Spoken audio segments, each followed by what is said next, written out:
of you commit to leaving API if they continue to lobby against electric vehicles?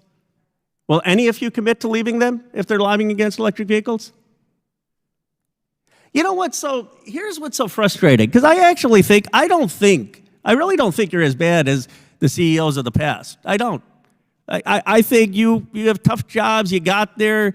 You got a horrible record on stuff. You're figuring out how you don't get into litigation trouble while really trying to tell the truth. It's a tough act. I mean, I don't envy you.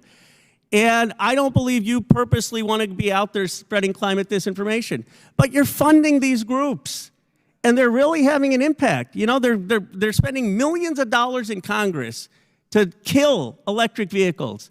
And they're spending millions of dollars against the methane gas. And you could do something here. You could tell them to knock it off for the sake of the planet. You could end it. You could end that lobbying. Would any of you take the opportunity and look at API and say, stop it? Any of you?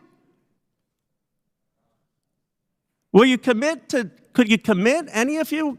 Ms. Watkins, come on. I mean, will you do something here? Would you commit to saying you're not going to fund any group that's going to engage in climate disinformation, at least?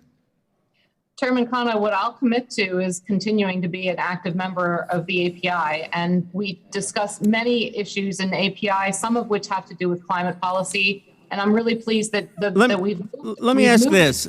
Would any of you commit to having an independent audit to verify that you're not funding, that none of your funds are going for climate denial? Okay, let me ask this.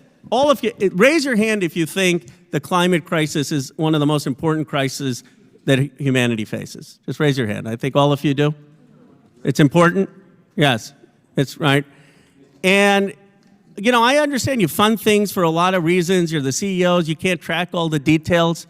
But if your money is going to organizations that are against the fundamental values that you claim you stand for, don't you think you have some obligation to monitor where the money is going and to make some commitment today to the American people? Right now, your position to the American people, this is not gotcha. This is like actually trying to understand where you said. You're saying we're just going to spend, we'll have conversation. If they want to do false advertising, fine. We'll talk to them behind the scenes. Are any of you today prepared to make any statement saying we're going to take accountability on something so important and stop funding groups that are actively engaged in any form of climate disinformation? I'll give